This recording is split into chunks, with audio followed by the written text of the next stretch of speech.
Future of road cycling. People ask me, Duro, what's your opinion? First of all, a bit about me.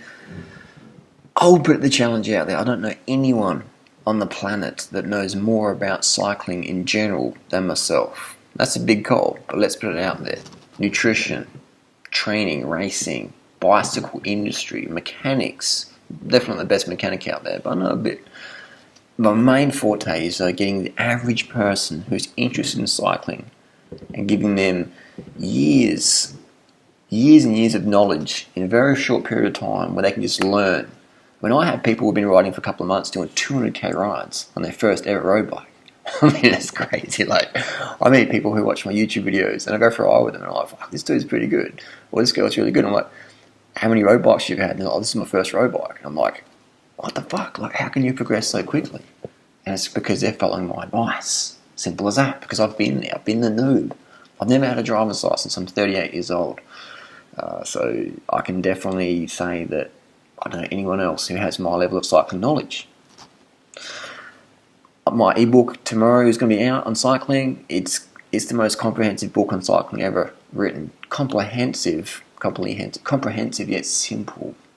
So anyone can just update the information just like a fucking phone app. Alright, future of road cycling, in my opinion, it is going to be bikes that are weight loss focused. Well, weight loss focused, doing it right? Yeah, this is where the big industry is. Let me just plug my computer in. And that's why I don't use electric batteries on my bike, because I probably run out of battery, just like my Mac. Anyway, so weight loss industry is the biggest industry that the bicycle industry is not paying attention. It's the biggest market that you just sort of let it slip away. I would sell more bikes. Another challenge I'll put out there.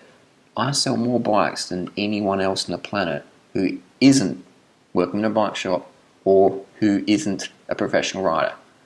And why do I sell those bikes? Because the main reason is people want to lose weight. Like, how do I get skinny? Do I want to do freely? Get a fucking bike. Eat some carbs and go ride them. Takes 3 kilos of oxygen to burn 1 kilo of fat. So the weight loss market, when the cycling industry pays attention to that, fuck all this pro racing bullshit. I mean, that's all cool and stuff, but really, like, who wants to be a fucking pro rider? It's the hardest sport in the world, man. It's the hardest, most dangerous sport on the planet. There's not many people who want to be a pro rider. I had to go and I'm like, fuck, this is crazy, man. This is hectic as fuck. Do you know how fit you got to be? It's crazy, man. So I'm not sure why we continue with this focus on pro riders and pro level equipment. What's the point? No one wants to be a pro rider except for a very small, crazy amount of people who are crazy. You'll be certified insane to be a professional bike rider. It is so dangerous. It is so hard. You've got to be like, oh, crazy, man, literally. So why the fuck is the bike industry putting all that effort and money into supporting a sport which is awesome, but not many people want to do it? People want to watch it, but let's be realistic, man. It's 2015. People care more about aesthetics.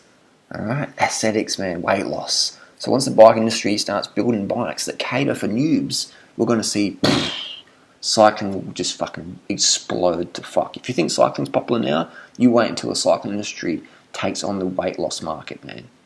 How are they going to do that? They're going to build bikes that actually fucking are good to ride. So many of these bikes out these days have got these fucking gearing. It's so hard. I mean, I'm a pretty good fucking rider. I can hold 6 watts per kilo for 10 minutes on a good day. 6 watts per kilo for 10 minutes. That's alright. You know, it's not too bad, but it's on a fresh legs. But it's like Chris Froome, probably 6.5, 7 watts per kilo after 5 hours of racing. So it's good, but it's not that good. But what I'm trying to say is that I can hold 6 for 10. 6 watts per kilo, 10 minutes. And my gearing, I use a compact crank. I use a 34 with a 34 in the back. I use a mountain bike to set my main bike. And I can hold 6 watts per kilo for 10 minutes. So why the fuck is the bike industry putting a 38, 20 out in bikes? They want to get people riding their bikes more. Once people hit a hill, they're like, oh, just grinding at 30 cadence, not having fun. So bike industry should start making bikes focused for weight loss. With appropriate gearing, you can fucking ride up any hill. But so I'll go ride a mountain bike. Yeah, mountain bikes are cool and that, but why don't we have the agility of a road bike with mountain bike style cranks on there? With shorter Q factors, things like that. That's not happening yet, but in my opinion, that should happen, and that will happen eventually. Once the cycling industry goes, oh fuck, there's fuck all money in pro racing, but the weightless market, that's fucking where it's at.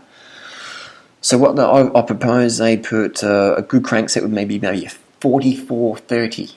A 44.30 in the front and 34 in the back. The new 4700 Tiago Group set has a 34 stock. It's got a 34.34 on there, which is a good step in the right direction.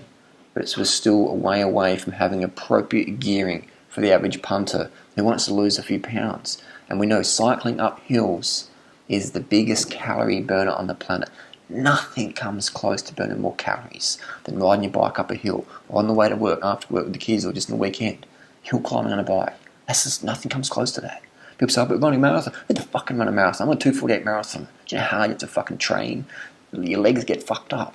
And I can't even train that much, man, because I've got one leg shorter than the other.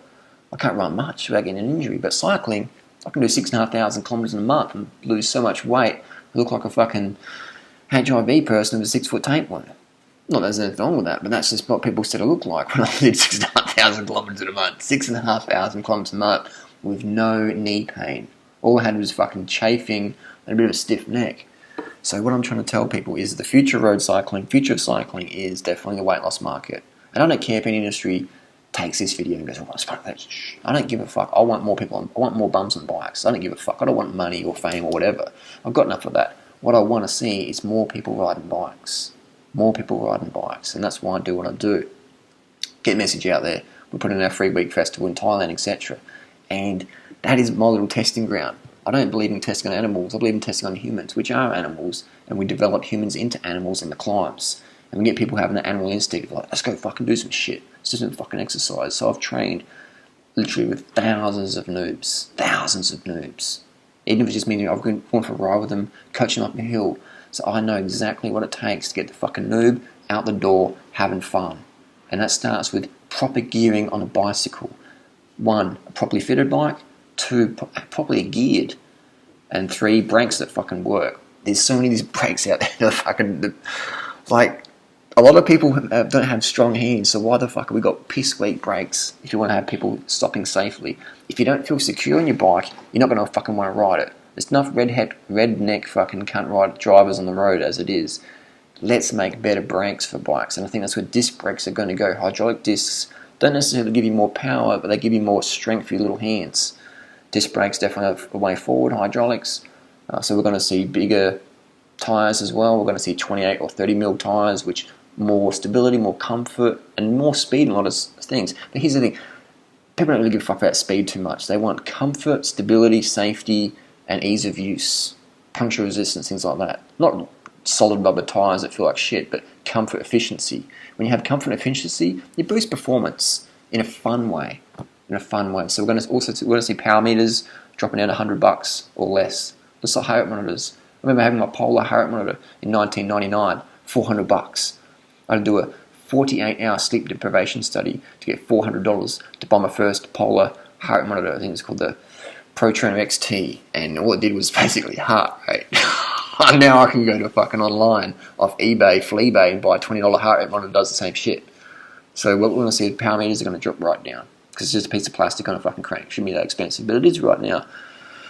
And there's another thing in the bike industry called Veblen Good. Veblen is a name of an economist in the US. His last name was Veblen, and he theorized that if you make something expensive, then it becomes exclusive, and people want that, and it creates this status thing. So we will still see the Veblen Good phenomenon in the cycling industry, where people are willing to pay $10,000 for a bike made in the same factory, but anything different is a sticker.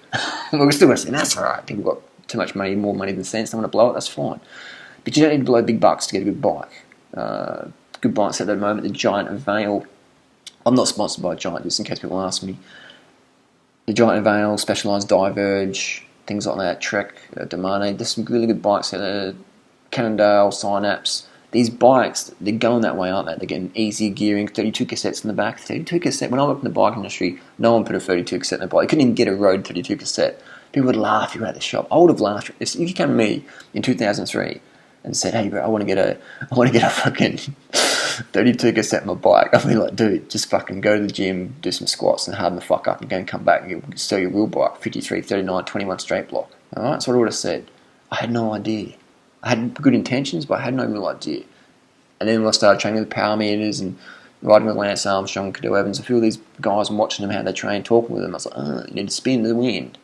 So we're going to see easier and easier and easier gears. We're going to see 36, we're going to see 42 cassettes on road bikes soon. You'll see it on my bike before you see anyone else's.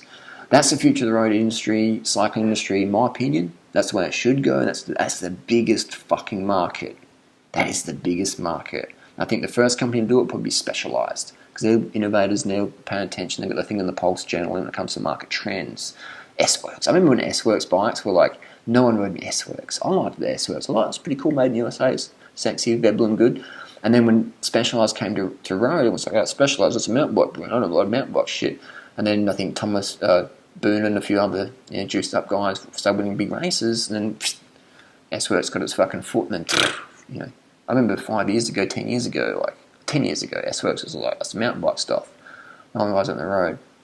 But I've seen industry stuff come and go, and definitely I think that's what we're going to do. Specialized is going to get in the wagon.